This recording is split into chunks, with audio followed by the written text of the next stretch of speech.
Yes, dictation 5 second बाद start होगा। Speed 80 WPM।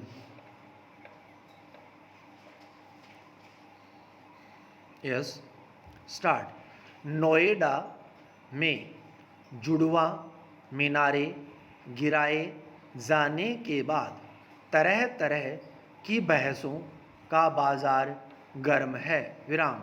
कुछ लोग इसे न्यायिक प्रक्रिया का परिणाम नहीं बल्कि किसी खास तरह की मर्दानगी का खेल बता रहे हैं। विराम।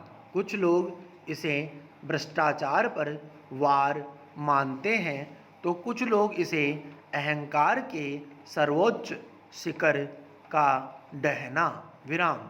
बहसें यह भी हो रही है कि भारत जैसे देश में जहां गरीबी अभी तक भूतपूर्व नहीं हुई है बल्कि अभूतपूर्व बनी हुई है, वहां 200 करोड़ की लागत से बनी इमारत को 20 करोड़ रुपए और खर्च करके ढहा देना कहाँ तक उचित है। विराम।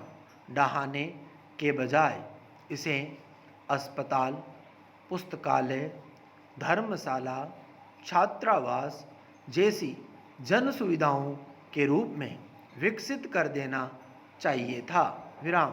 कुछ लोग वृद्धाश्रम से लेकर बेसहारा मरीजों और मजदूरों को सहारा देने के लिए भी सुझाव दिए जा रहे हैं। विराम। दबी जुबान से कुछ लोग यह भी कह रहे हैं कि लेखक घर भी बनाया जा सकता था। विराम। दिल्ली और राष्ट्रीय राजधानी क्षेत्र में आवास के लिए भटकते जूझते रहने वाले लेखकों की संख्या को देखते हुए यह विचार भी बुरा नहीं था, सिवाय इसके कि कुछ लोग समाज में लेखकों की ज़रूरत क्या है जैसी बुनियादी सवाल का मुद्दे को विवादास्पद बना सकते थे। विराम। इसलिए विवादास्पद होने की संभावना से बचना भी समझदारी का दूसरा नाम है। विराम। होशियार लोगों का मानना है और सही मानना है कि जिस इमारत का अब वजूद ही नहीं है उसे लेकर ख्याली पुलाव पकाने से दिमाग ही पकेगा, पुलाव नहीं। विराम।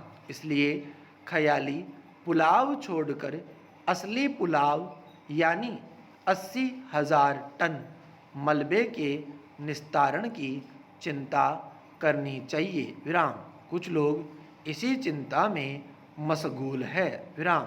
कुछ लोग पर्यावरण पर पड़ने वाले प्रतिकूल प्रभाव का लेखा जोखा करने में लगे हुए हैं। विराम। बात वाजिब है। विराम। 3800 किलो विस्फोट के उपयोग से पर्यावरण पर कुछ न कुछ प्रतिकूल प्रभाव तो पड़ेगा ही। विराम। इस तरह हरी कथा अनंता की तर्ज पर बहुतेरी बातें चल रही है। विराम पहरा। जैसे ही हम मलबे पर ध्यान केंद्रित करते हैं पहली बात जेहन में आती है कि मलबे का मालिक कौन है, मलबे की नवेयत क्या है और सबसे बढ़कर मलबे का निस्तारण कैसे हो, निस्तारण में क्या क्या समस्याएं या चुनौतियां मुकाबिल है। विराम।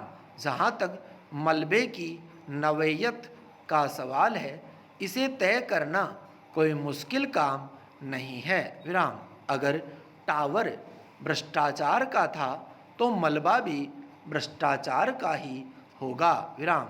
दिक्कत बस इतनी है कि भ्रष्टाचार भले अमूर्त अवधारणा हो उसका मलबा मूर्त और ठोस है। विराम।